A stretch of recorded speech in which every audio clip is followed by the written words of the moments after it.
This episode is for every young person who has been told they have to choose between their faith and their intelligence. You don't. The math doesn't let you.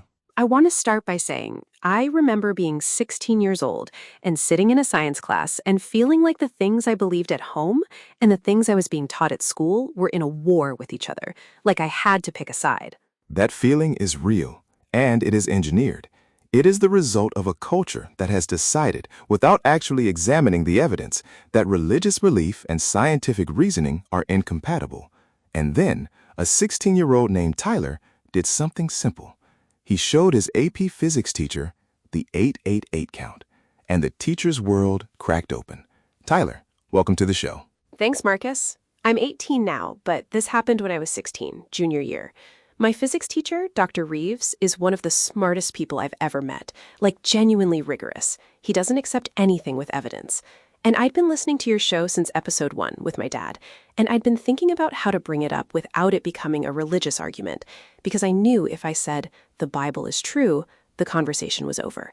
So I didn't say that. What did you say? I said, Dr. Reeves, can I show you a math problem? And he said yes.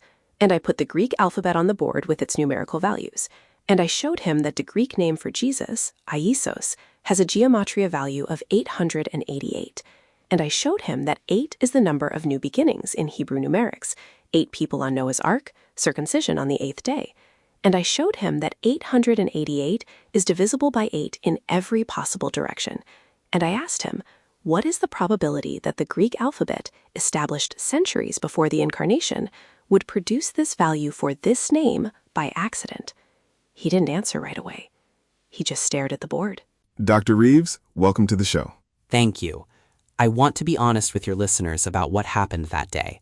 I am a physics teacher. My entire professional life is organized around evidence, measurement, and probability. When Tyler put that on the board, my first instinct was to find the error, because my instinct with any extraordinary claim is to find the error. So I went home that night with the Greek alphabet values and I checked the calculation myself. And? The value is 888. The calculation is correct. The Greek letter values are historically documented. They are not invented for this purpose. The alphabet predates the New Testament by centuries. And the probability argument Tyler raised is not a faith argument, it is a statistics argument. When you ask, what is the probability that this name produces this value by coincidence? That is a legitimate mathematical question. I sat with it for a long time. Then I came back the next day and I told Tyler, I don't have an answer for this. And that is not something I say easily. Where has that taken you? Still processing, honestly. I am not someone who makes public declarations of faith, but I will say this. I have taught physics for 19 years, and I have never encountered a calculation I could not eventually explain or dismiss. The 888 count, in the context of everything else this show documents, I cannot dismiss.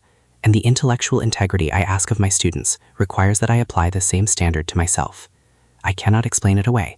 I have not found the error, and I am still looking. Tyler, what happened in that classroom after Dr. Reeves came back the next day?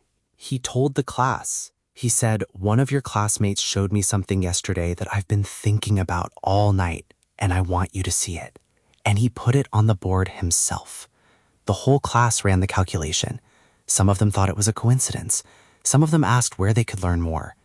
2 of my classmates came to me after and asked if I could send them the link to your show.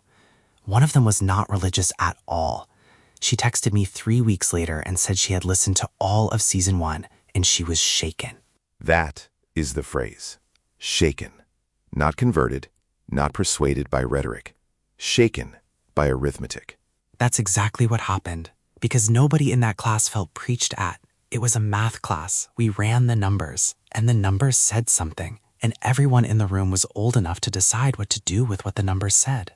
For every young person listening to this episode, whether you are in a science class, a secular university, a household where faith is considered primitive, you are not being asked to abandon your mind. You are being asked to use it. Run the calculation. Check the Greek alphabet values. Add up the letters in Iesous. See what you get. And then ask yourself, what is the intellectually honest response to 888? Because the honest response is not dismissal. It is investigation. GraceNotesMinistries.com/KJV-numerics. Show this episode to someone who told you faith and intelligence cannot coexist. Let the math introduce itself.